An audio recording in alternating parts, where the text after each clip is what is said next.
Today we will discuss dengue, Aedes aegypti, dengue fever and dengue symptoms. What is dengue? Dengue is a viral infection borne by a mosquito Aedes aegypti, also known as breakbone fever. It involves four closely related serotypes of genus Flavivirus family, Flaviviridae, then 1 to 4. It have clinical introductions extended from self-constraining influenza-like ailment to the deadly serious type of dengue hemorrhagic fever. Dengue fever virus is an RNA virus as it is transmitted by arthropods and therefore also referred as arbovirus. An infection can be acquired via simple bite. History of dengue fever. First dengue-like symptoms in China Adeno Domini 265 to 420. First major outbreak French West Indies 1635. Dengue like illness in Asia, Africa, and North America late 1700. Dengue has become a global problem since the Second World War and is endemic in more than 110 countries. Dengue fever and dengue hemorrhagic fever now a worldwide pandemic. What is Aedes aegypti, the dengue mosquito? Aedes aegypti, it is a yellow fever mosquito that can spread dengue fever. Chikungunya, Zika fever, Mayaro and yellow fever viruses and work as other disease agents. The mosquito can be recognized by white markings on its legs. This mosquito was originated in Africa but is now found in tropical, subtropical and temperate regions all over the world. Life cycle of Aedes aegypti.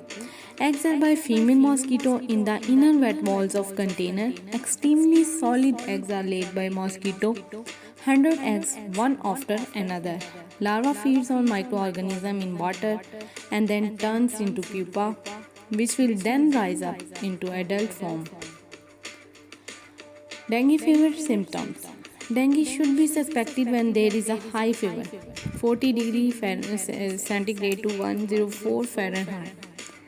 Extreme cerebral pain, pain behind eyes, muscle and joint pains, nausea, vomiting, swollen glands or rash. Manifestations normally keep going for 2 to 7 days.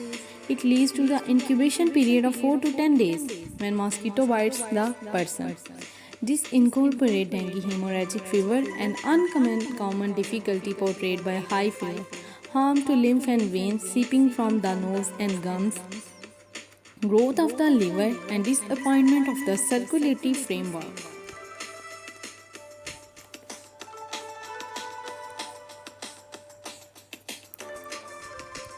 What is the difference between dengue hemorrhagic fever and dengue fever?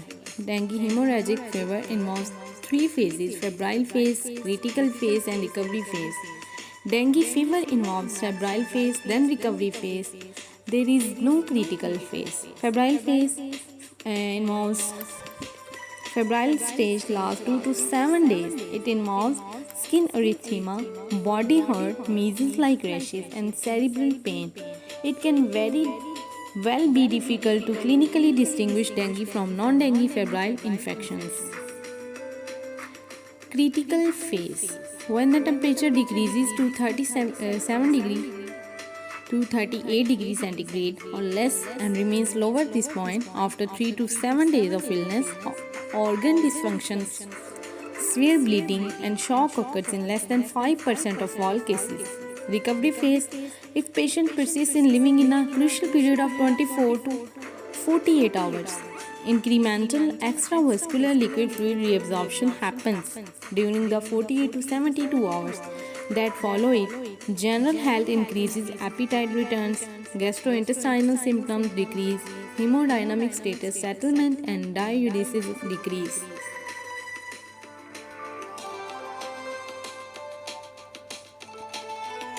Dengue in Pakistan. Dengue virus infection in Pakistan. In Pakistan in 1994, the first patient with dengue fever was identified. After this episode of dengue fever was then revealed for three separately after years 2006, 2010 and 2011 in different regions of Pakistan. Once the first case of dengue fever was identified, irregular cases of dengue hemorrhagic fever were reported persistently from all over Pakistan. Antibodies in the serum of children with indistinguishable dengue fever in Karachi, Den 1 and Den 2 were detected, and these particular antibodies suggested that dengue serotypes predominated in Pakistan in the 1990s.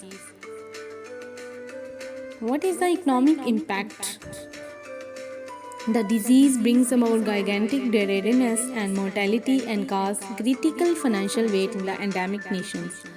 Dengue fever versus dengue hemorrhagic fever has the same overall impact level as many of its major infectious diseases, including malaria, tuberculosis, hepatitis. These diseases receive significant assistance and support from the global funding agencies. It is estimated that $84 million was spent on the global malaria issue in 1998, while dengue fever and dengue hemorrhagic fever spent less than 5 million. Other factors include lost work and performance, non-appearance from school, absence of movement, and social distress. How we deal with this disease?